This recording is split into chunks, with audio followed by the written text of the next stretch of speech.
नमस्कार, SPT news में आपका स्वागत है। पेश है 17 अक्टूबर गुरुवार दोपहर 3:15 बजे राजस्थान की 15 बड़ी खबरें। सबसे पहले एक नजर डालते हैं आज की हेडलाइंस पर। अहमदाबाद जीएसटी घोटाले में ईडी की 23 जगह छापेमारी। राजस्थान में कांग्रेस ने लगाई विधानसभा उपचुनाव के लिए प्रभारी। भाजपा के प्रदेश प्रभारी बोले, विधानसभा उपचुनावों के लिए सब कुछ हुआ तय। जोधपुर में शिक्षा मंत्री बोले, जन समस्याओं का प्राथमिकता के आधार पर हो समाधान। राजस्थान को इस बार इंदिरा गांधी मुख्य नहर से कम मिलेगा पानी। और अब खबरें विस्तार से सुनिए। प्रवर्तन निदेशालय ने आज गुरुवार को गुजरात के विभिन्न शहरों में 23 जगह छापेमारी की। छापेमारी में अहमदाबाद जीएसटी घोटाला पकड़ा गया। बताया जा रहा है कि ईडी ने इस मामले में मनी लॉन्ड्रिंग का मामला दर्ज किया है।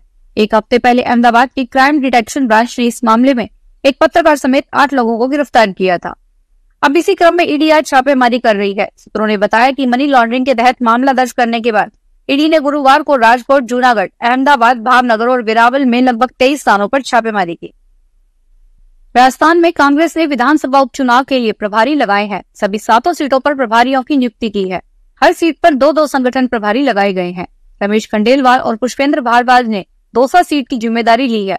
नजीब अख्तर और राम सिंह कस्वा को झुंझुनू सीट पर, रमेश खंडेलवाल और जसवंत गुर्जर को रामगढ़, रामविलास चौधरी और प्रशांत शर्मा को देवली उनियारा, रामविलास चौधरी और विधायक मनोज मेघवाल को खीरसर सीट, हंगामी लाल मेवाड़ा और गोपाल कृष्ण शर्मा को 84 सीट और रतन देवासी और राजेंद्र मोट को सलूंबर सीट की जिम्मेदारी दी गई है।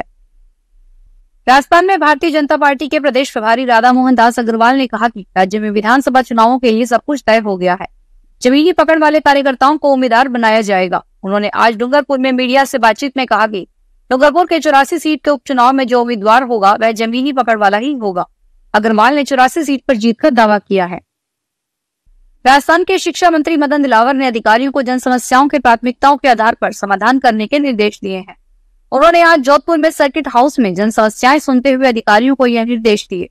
उन्होंने कहा कि राज्य सरकार जनता को राहत पहुंचाने के लिए संवेदनशील है। राज्य सरकार की मंशा के अनुसार जनहित के काम किए जाएं। इसके बाद शिक्षा मंत्री फलोदी रवाना हो गए, जहां वह एक कार्यक्रम में भाग लेंगे। राजस्थान को इस बार इंदिरा गांधी मुख्य नहर से पानी कम मिलेगा। कमजोर बारिश से पोंग डैम में पानी की आवक कम हुई है।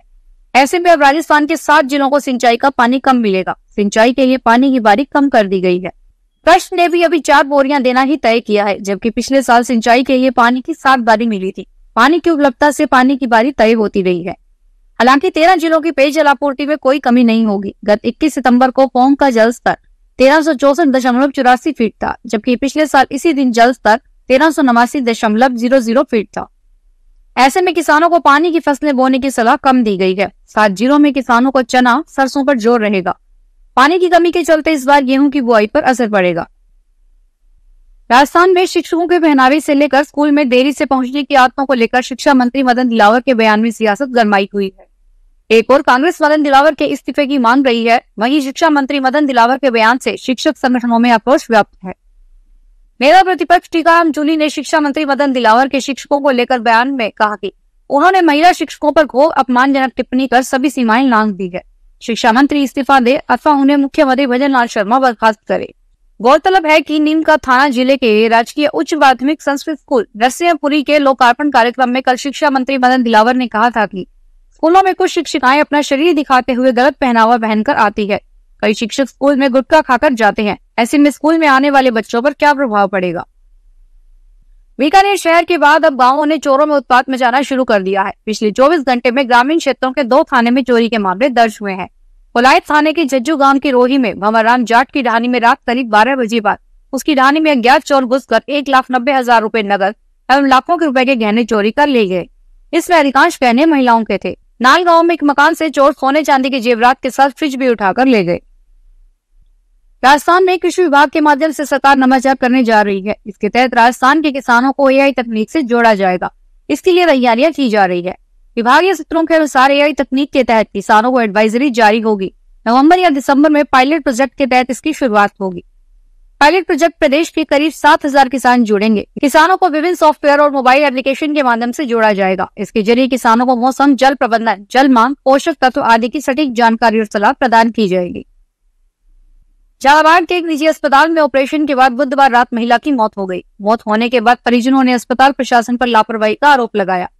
इस दौरान अस्पताल प्रशासन और परिजनों के बीच कहासुनी हो गई। कहासुनी के बाद अस्पताल कर्मियों ने महिला के परिजनों के साथ जमकर मारपीट की। अस्पताल मालिकों और उसके साथियों ने बेसबॉल के बल्लों से महिला के परिजनों को जमकर पीटा, जबकि महिला के परिजनों पर अस्पताल की ओर से मारपीट का आरोप लगाया गया है। इसका एक वीडियो भी सामने आया है।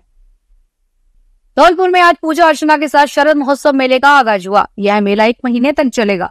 नगर परिषद की सभापति खुशबू सिंह ने मेले का शुभारंभ किया। महोत्सव में सांस्कृतिक कार्यक्रम होंगे और जिले की सांस्कृतिक विरासत का परिचय दिया जाएगा।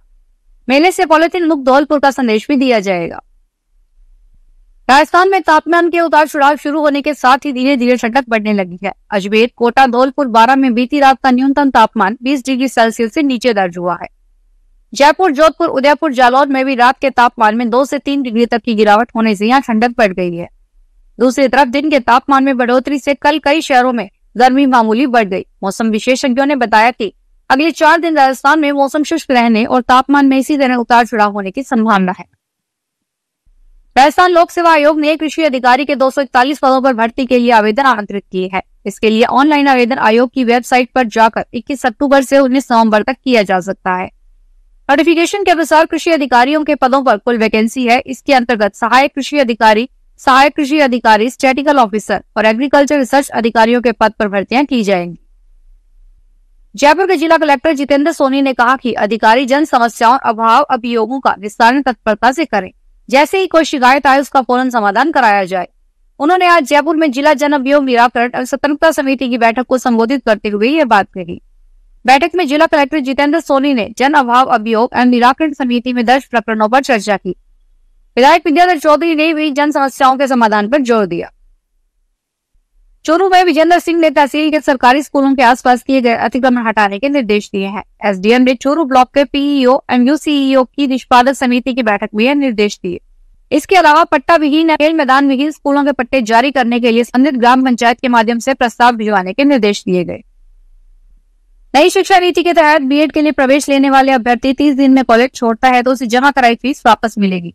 30 दिन के भीतर कॉलेज छोड़ने पर आधी फीस ही वापस मिलेगी। विश्वविद्यालय अनुदान आयोग के आदेशों के बाद पीटीईटी समन्वयक ने हाल ही में आदेश जारी किया कि प्रवेश के बाद अभ्यर्थी बीएड नहीं करना चाहे तो 30 दिन में प्रवेश निरस्त करा फीस वापस ले सकते हैं। इससे उन बीएड कॉलेज संचालकों में चिंता है जो कागजी व्यवस्था दिखा कॉलेज चला रहे थे। ये आदेश भीलवाड़ा में भी पहुंच गए हैं।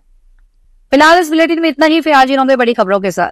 सांध्या मोटर टाइम्स की मीडिया पार्टनरशिप में श्रीगंगानगर में इस बार लगने जा रहा है प्रॉपर्टी बिल्ड एक्सपो और ये लगेगा अग्रवाल ट्रस्ट, हनुमानगढ़ मार्ग, बालाजी धाम के पास श्रीगंगानगर में 18 से 20 अक्टूबर को शुक्रवार, शनिवार और रविवार को प्रातः 10 से रात्रि 8 बजे तक। प्रॉपर्टी बिल्ड एक्सपो में इस बार दिवाली में बरसेगा धन और साथ ही करवा चौथ के अवसर पर महिलाओं के लिए 18 से 20 अक्टूबर तक मेहंदी लगाने की भी निःशुल्क व्यवस्था की गई। इस एक्सपो में श्रीगंगानगर शहर व अन्य शहरों में प्रॉपर्टी, मकान, दुकान, कोठी खरीदने और बेचने का मिलेगा आपको एक ग्रीन अवसर और एक्सपो में आने वाली महिलाओं के लिए बिल्कुल फ्री में मेहंदी लगाई जाएगी और इस एक्सपो में मिलेगा आपको अपने मनपसंद की प्रॉपर्टी खरीदने का और बेचने का भी मौका। इस एक्सपो में एंट्री बिल्कुल निःशुल्क रहेगी, तो जल्दी जल्दी आइए और विजिट कीजिए इस प्रॉपर्टी बिल्ड एक्सपो को। Thank you so much for watching. धन्यवाद।